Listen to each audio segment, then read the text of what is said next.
Assalamualaikum warahmatullahi wabarakatuh. Perkenalkan, nama saya Devi Tanggasari, STP MSI dengan NIDN 0819029001. Saya merupakan dosen dari program studi Teknologi Industri Pertanian di Fakultas Ilmu dan Teknologi Pertanian pada Universitas Teknologi Sumbawa. Pada kesempatan ini, saya akan menyampaikan deskripsi mata kuliah, kemampuan yang diharapkan, materi pembelajaran, sistem pembelajaran, metode pembelajaran, serta sistem penilaian pada mata kuliah Satuan Operasi Industri. Video ini dibuat sebagai salah satu syarat untuk sertifikasi dosen tahun 2026 pada pernyataan diri dosen untuk unjuk kerja Tridharma Perguruan Tinggi atau biasa yang disebut dengan PDD UKTPT, khususnya pada aspek pengajaran. Mata kuliah ini adalah mata kuliah wajib di program studi dengan kode FTP 011 yang ditempuh pada semester 3 dengan jumlah SKS 3 SKS yang terdiri atas 2 SKS teori dan 1 SKS praktikum. Ruang lingkup dari mata kuliah ini meliputi teori dan prinsip satuan operasi pada industri pertanian, perhitungan tentang kinerja masing-masing satuan operasi yang meliputi besaran, dimensi, satuan keseimbangan neraca massa energi, pengecilan ukuran produk pertanian, proses pemisahan, pencampuran, pengadukan, tindak panas, serta pengeringan. Melalui mata kuliah ini diharapkan mahasiswa mampu mengintegrasikan konsep-konsep ilmiah dengan penerapannya di lapangan sehingga mampu menyelesaikan berbagai permasalahan di bidang teknologi pertanian secara efektif, efisien, dan berkelanjutan. Adapun capaian pembelajaran lulusan mata kuliah ini yaitu CPL yang pertama, mampu mengaplikasikan prinsip-prinsip matematika, sains, rekayasa teknologi, manajemen dan pengelolaan limbah dalam bidang agroindustri. CPL yang kedua, mampu mengaplikasikan prinsip-prinsip matematika, sains, rekayasa teknologi, manajemen dan pengelolaan lingkungan dalam bidang agroindustri. CPL yang ketiga, mampu menggunakan teknik dan piranti modern berbasis teknologi informasi di bidang agroindustri. CPL yang terakhir yaitu mampu mengkomunikasikan gagasan dan pengetahuan di bidang agroindustri secara tertulis maupun secara tidak tertulis. Adapun capaian pembelajaran pada mata kuliah ini yaitu CPMK 1, mahasiswa mampu memahami besaran, dimensi, dan satuan. CPMK 2, mahasiswa mampu menganalisis keseimbangan neraca massa dan energi, pengecilan ukuran produk pertanian, proses pemisahan, pencampuran, dan pengadukan. CPMK yang ketiga, mahasiswa mampu mengevaluasi tindak panas dan proses pengeringan bahan pangan. Secara umum, materi pembelajaran pada mata kuliah satuan operasi ini meliputi yang pertama, besaran, dimensi, dan satuan. Yang kedua, keseimbangan neraca massa dan energi. Yang ketiga, pengecilan ukuran produk pertanian. Yang keempat, proses pemisahan. Yang kelima, pencampuran dan pengadukan. Yang keenam, tindak panas. Dan terakhir adalah pengeringan. Sistem pembelajaran pada mata kuliah ini dilakukan secara luring dengan pendekatan student center learning melalui beberapa metode pembelajaran, yaitu ceramah interaktif, tanya jawab, diskusi, dan yang terakhir adalah refleksi dari akhir pembelajaran. Untuk mengukur ketercapaian pembelajaran pada mata kuliah ini, penilaian dilakukan secara berkelanjutan melalui evaluasi proses maupun evaluasi hasil belajar, di mana komponen bobot penilaiannya yaitu presensi 10%, tugas 15%, kuis 15%, praktikum 15%, UTS dan UAS sama-sama 25% dengan total bobot adalah 100%. Baik, demikian penjelasan mengenai identitas mata kuliah, capaian pembelajaran, materi yang akan dipelajari, metode pembelajaran, serta sistem evaluasi yang akan digunakan pada pertemuan ini. Selanjutnya, kita akan memasuki proses pembelajaran mengenai materi pada pertemuan ke-13 dengan tema pengeringan bahan pangan. Baik, berikut video proses pembelajaran pada mata kuliah Satuan Operasi Industri. Selamat menyaksikan. Assalamualaikum warahmatullahi wabarakatuh. Waalaikumsalam warahmatullahi wabarakatuh. Gimana kabarnya hari ini? Sehat? Alhamdulillah. Oke, sebelum kita mulai pembelajaran hari ini, silakan ketua kelas untuk pandu teman-temannya berdoa terlebih dahulu. Ya, sebelum kita memulai materi pada hari ini, mari kita tunduk kepala sejenak untuk berdoa. Berdoa selesai. Oke, berdoa selesai. Terima kasih ketua kelas. Oke, sebelum kita mulai perkuliahan hari ini, terlebih dahulu Ibu akan absensi dulu. Anggra, Putri, oke, Putri Andini, oke, Gita, Azkia, Dea, Paris, Haris? Dias? Muhammad Fajar? Oke. Sofiani? Oke. Pertiwi? Solihin? Oke. Nurheni? Oke. Tio? Cynthia? Warda? Alif? Oke. Hari ini ada semua ya? Ke kelas. Nah, Ibu ingin menanyakan materi minggu lalu. Ada yang masih ingat nggak materinya? Masih, Bu. Masih. Coba ketua kelas, materi minggu lalu itu apa coba? Ya, materi minggu lalu itu perpindahan panas. Perpindahan panas. Oke. Terus Yang belajar itu ada konveksi, ada radiasi, konveksi. sama konduksi. Oke. Minggu kemarin kita sudah belajar terkait dengan proses perpindahan panas. Ada proses konduksi, konveksi, radiasi. Nah, hari ini temanya akan melanjutkan materi yang sebelumnya. Tapi sebelum itu, coba diperhatikan slide-nya. Ini kira-kira gambar apa? Cabai. Cabai yang Kering sama yang basah. Oke. Ada yang kering, ada yang segar. Selanjutnya, oke, perhatikan gambar berikut ya. Di sini gambarnya ada cabai kering dan cabai basah. Kenapa yang kering lebih lama disimpan dan yang basah lebih singkat? Siapa yang bisa? Ya, Putri silakan. Karena kadar airnya sudah berkurang. Oke. Karena kadar air pada cabai sudah berkurang. Gimana bisa berkurang? Maka berkaitan dengan tema hari ini yaitu pengeringan. Minggu lalu kan sudah perpindahan panasnya. Perpindahan panas itu berkaitan dengan proses salah satu penanganan pasca panen yaitu pengeringan. Oke, adapun tujuan pada proses pengeringan ini harapannya agar mahasiswa itu memahami bagaimana sih jalannya proses pengeringan dalam industri terutama di bidang pangan. Nah, manfaatnya di sini setelah mempelajari pengeringan, mahasiswa akan paham pengeringan itu apa sih?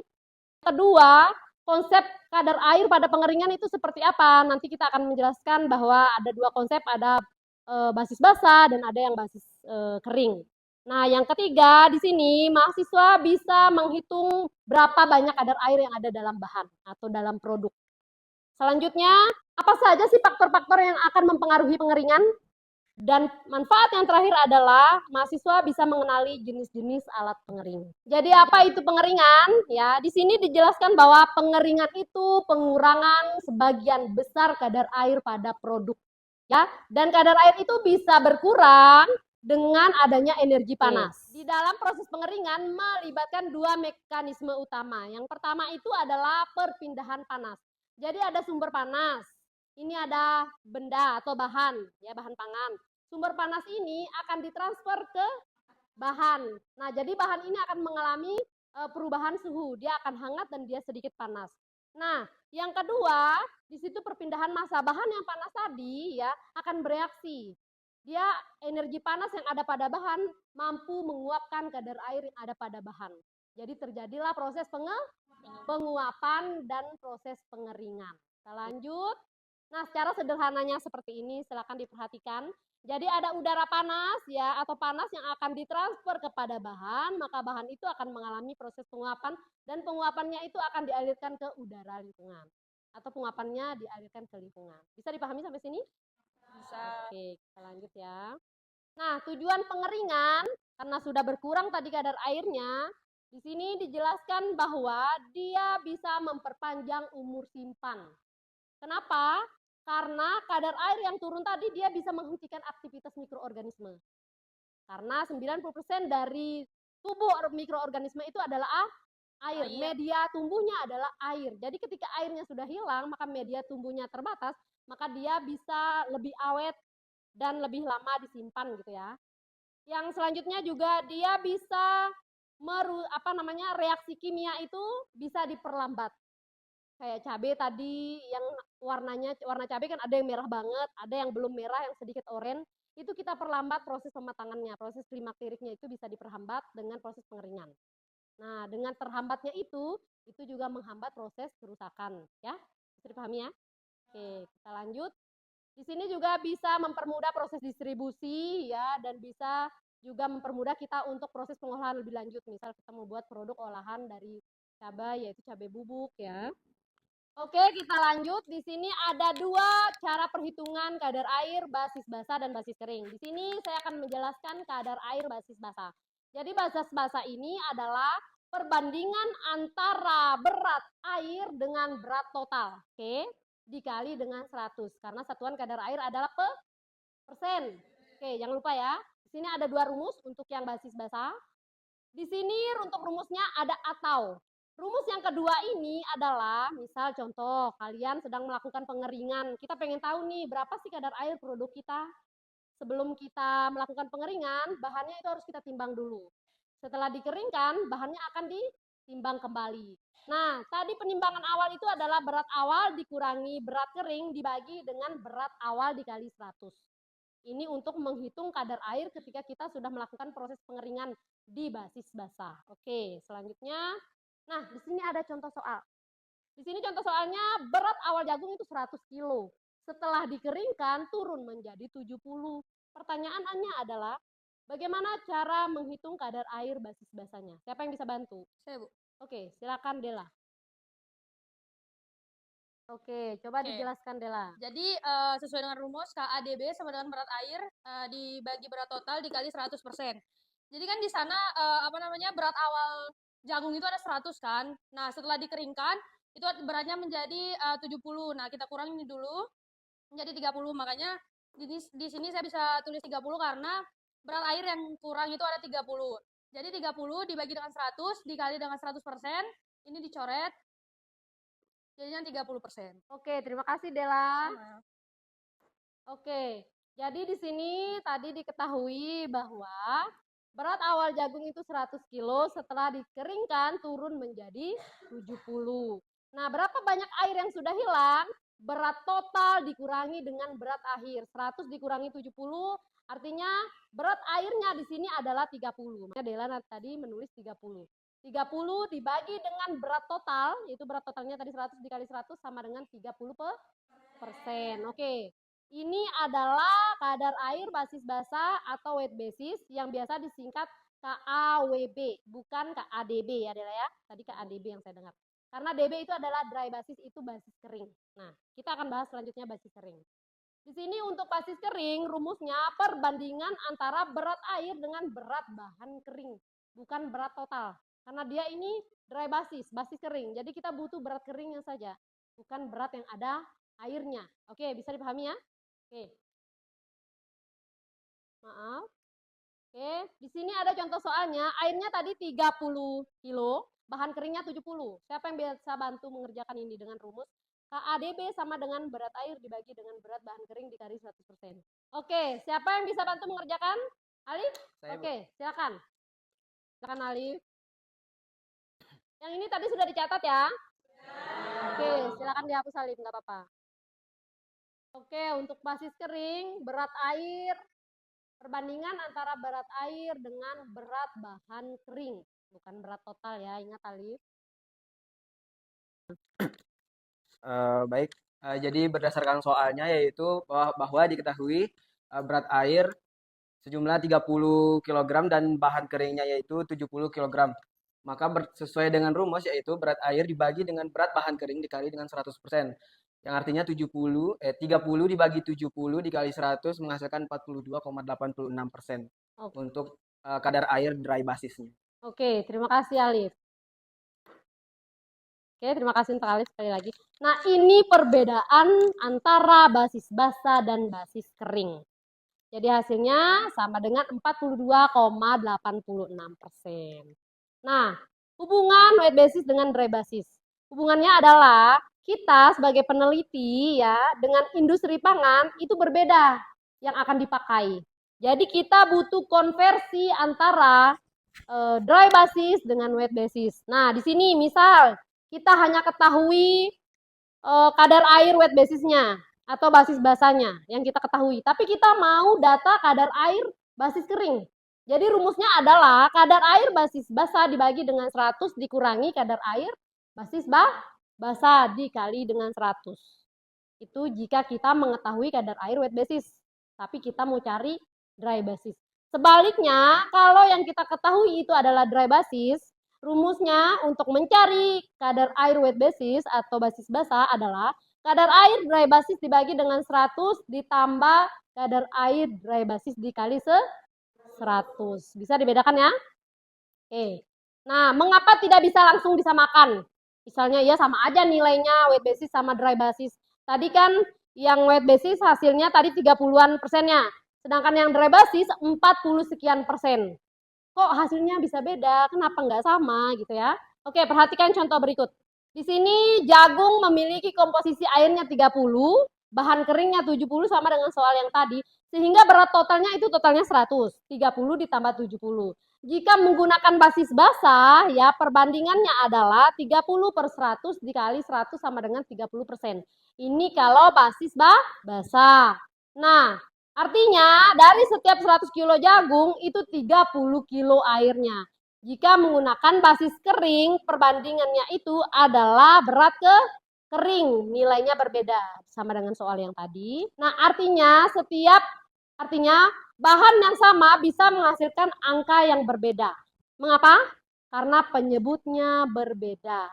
Ada yang dibagi berat total dan ada yang dibagi dengan berat ke kering. Oke, kita lanjut. Mengapa industri menggunakan basis basah? Karena industri itu, ya, misal saya nih, atau si Dea punya industri beras 3 darah, gitu kan ya. Nah, dia kalau mau beli gabah pasti harus memenuhi standar SNI atau standar penyimpanan kadar airnya. Itu kalau seorang industri, ya. Berbeda dengan yang ada di kita. Kalau kita mau meneliti, bukan kadar air standarnya yang tujuan utama kita. Itu memang harapan kita. Tetapi kita lebih ke proses. Berapa banyak air yang berkurang. Itu kalau dry basis. Oke, jadi nanti kalau adik-adik penelitian pakainya yang dry basis. Biasanya seperti itu. Oke, kenapa yang dry basis itu yang awalnya beratnya 100 kilo menjadi 70 kilo? Cabenya hilang nggak? Jadi, kemana cabenya? Yang hilang itu adalah air. Oke. Nah, di sini ada beberapa periode pengeringan. Yang pertama itu periode pemanasan awal, yaitu yang saya jelaskan tadi. Bahan yang kena energi panas, dia akan mengalami proses pemanasan awal. Selanjutnya, periode laju konstan. Ketika dia sudah panas, ya, pengurangan kadar airnya ini akan terus berlangsung. Awalnya selalu tinggi, konstan terus tinggi pengurangannya. Karena memang kadar air bahannya masih tinggi. Nah, lama-kelamaan karena kadar air pada bahan ini sudah mulai banyak berkurang, penurunan kadar airnya akan semakin turun. Makanya selanjutnya adalah periode laju menurun. Karena kadar air pada bahan sudah mulai habis ya, atau sudah mulai memenuhi standarnya, misalnya kayak gabah tadi 14%. Oke. Selanjutnya adalah faktor-faktor apa saja sih yang mempengaruhi? Di sini ada 2, ada internal dan ada eksternal.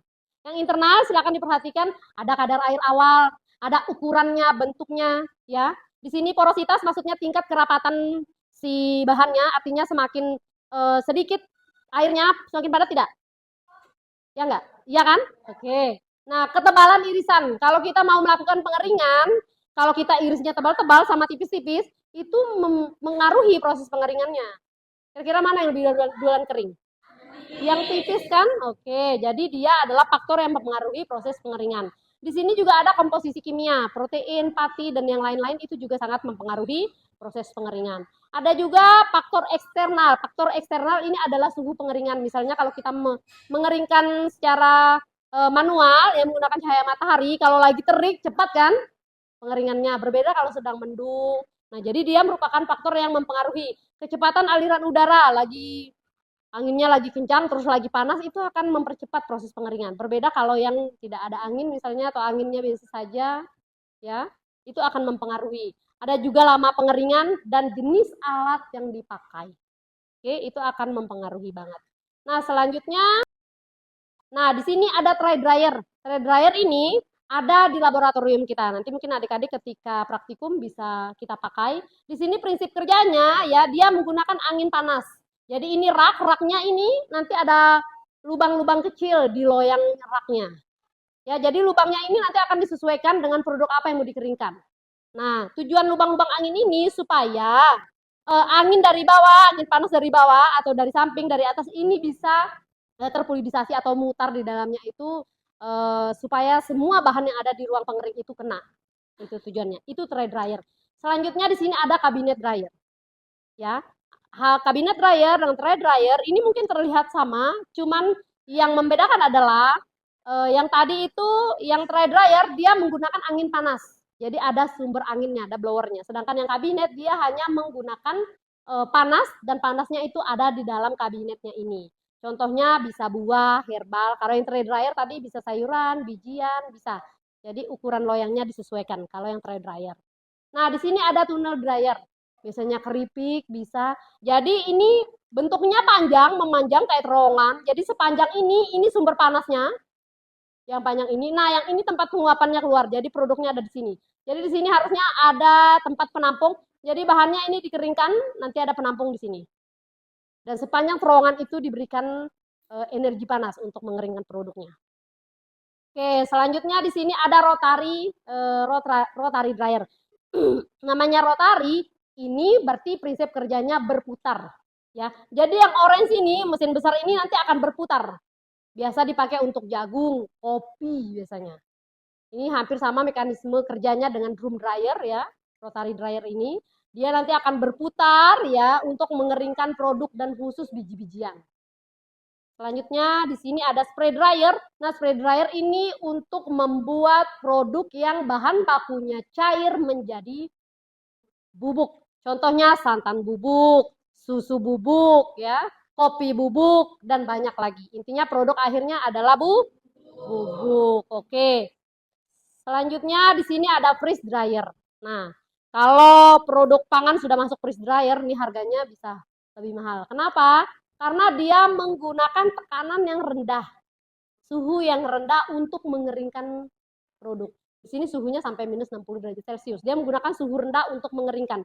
Biasanya freeze dryer ini dipakai di industri farmasi. Tujuannya untuk menjaga unsur kimia atau kandungan kimia yang ada pada bahan supaya dia tidak rusak ketika kena suhu tinggi. Jadi dia harus menggunakan freeze dryer atau buah-buah dengan kualitas yang tinggi, buah-buah mahal yang mau dikeringkan biasanya pakai freeze dryer. Oke, di sini fluidized bed dryer ini adalah alat yang saya pakai ketika saya penelitian S1 dan S2. Bedanya adalah ketika S1 ya, alatnya itu tidak continuous. Di sini yang saya pakai mesinnya persis seperti ini gambarnya. Ini waktu saya pakai menyelesaikan studi saya di IPB. Jadi ini saya pakai gaba, jadi gabanya dimasukin lewat sini, lewat hover. Jadi nanti gabanya ini akan dialirkan ke ruang pengering. Nah, berapa banyak gaba yang akan dialirkan, ini akan diatur menggunakan screw feeder namanya. Jadi ini akan melayang, fluidisasi, fluidized bed itu prosesnya itu bahannya akan melayang dan ini digunakan untuk mengeringkan biji-bijian. Nah, bagaimana bisa melayang, Bu? Di sini ada sumber anginnya. Di sini kita menggunakan blower, di sini ada heaternya. Jadi blower ini akan menghembuskan angin panas yang masuk ke ruang pengering. Jadi ini blower lewati heater dan yang masuk ke sini angin panas. Gabanya ini akan berputar. Setelah dia berputar sesuai dengan waktu yang diatur, ini yaitu disesuaikan dengan ketinggian outputnya ini. Ketika dia semakin tinggi pintunya atau pintu keluarnya, maka residence time-nya itu akan semakin lama. Jadi kita atur berapa jumlah kadar air yang kita inginkan mengeringkan menggunakan fluidized bed ini sangat ditentukan dengan residence time yang ada di ruang pengering ini. Nah, di sini adalah penampungnya. Jadi dia masuk otomatis muter langsung keluar. Bedanya ketika saya S1, dia nggak langsung keluar. Jadi dia melayang di satu alat. Jadi alatnya memanjang. Jadi ada angin panas dari bawah, mutar saja. Sampai batas waktu yang ditentukan sesuai dengan kadar air targetnya. Nah, waktu S2 ini yang continuous. Jadi dia keluar ketika waktu yang sudah ditentukan. Nah, nanti jurnalnya bisa dibaca gitu ya. Fluidized bed dryer. Selanjutnya di sini saya akan menjelaskan penerapan pengeringan di agroindustri. Di sini pengeringan gabah, kadar air awalnya itu bisa sampai 28% setelah dikeringkan sampai dengan 14%. Ya tujuannya untuk mencegah pertumbuhan jamur pada gabah. Bisa dibayangkan kalau gabah yang baru panen langsung dikarungin, langsung disimpan di gudang. Tumbuh nggak? Tumbuh. Nah, jadi dengan ini mencegah pertumbuhan jamur dan lain sebagainya. Begitu juga dengan kopi. Tetapi kopi ini tujuannya untuk menjaga aroma. Karena kalau kopi yang basah tidak dikeringkan, dia akan terfermentasi. rasanya akan berubah, aromanya juga akan berubah. Rasanya akan sedikit asam karena adanya proses fermentasi. Sedangkan dengan cabai tadi sudah jelas untuk memperpanjang umur simpan ya, kadar airnya 10-12%. Kalau ikan itu untuk menghentikan proses aktivitas mikroba. Karena ikan adalah bahan pangan yang cepat rusak. Jadi aktivitas mikrobanya itu bisa ditekan dengan adanya proses pengeringan. Biasanya proses pengeringan yang dilakukan di Sumbawa itu menggunakan asam dan garam. Asam dan garam juga merupakan bahan pengawet alami yang bisa digunakan. Oke, nyampe sini materinya. Apa ada pertanyaan? Saya Ibu. Oke, silakan Nalif, gimana? Jadi berdasarkan yang dijelaskan tentang pengeringan gabah itu kan Ibu ya, masih ada sisa kadar air sejumlah 14% setelah gabah dimasukkan ke dalam karung. Oke. Nah, apakah akan terus berlanjut hingga sampai 0% pengurangan kadar airnya di dalam karung itu? Oke. Jadi pertanyaannya itu, gabah yang sudah dikeringkan sampai 14% disimpan nih di gudang. Apakah gabah yang dengan kadar air 14% ini masih menguap atau tidak? Apalagi menguapnya bisa sampai 0% gitu ya. Oke, jawabannya tentu tidak. Kenapa? Karena kadar air yang ada pada bahan sudah memenuhi standar. Standar dari mana? Laju kadar air yang bisa menguap di bahan itu sama dengan laju penyerapan air yang ada di udara. Jadi kadar air yang ada pada bahan sama laju penyerapan kadar air yang ada di udara itu sudah seimbang.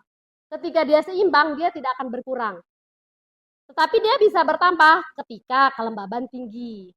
Dan bisa berkurang, tetapi tidak berkurang sampai 0. Ketika kelembaban tinggi kan nyerap nih dia. Nyerap kadar air lagi. Nah, tetapi dia akan bisa menguapkan air itu lagi, tetapi hanya sampai 14%. Kenapa? Karena itu adalah laju penguapan maksimal dari produk. Oke, bisa dipahami ya? Oke.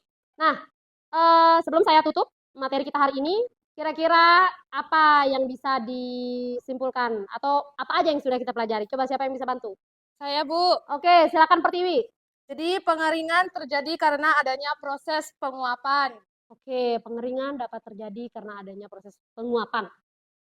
Oke, tadi sudah dijawab oleh Pertiwi. Sekarang siapa lagi yang mau jawab? Saya, Bu. Oke, dia silakan. Apa?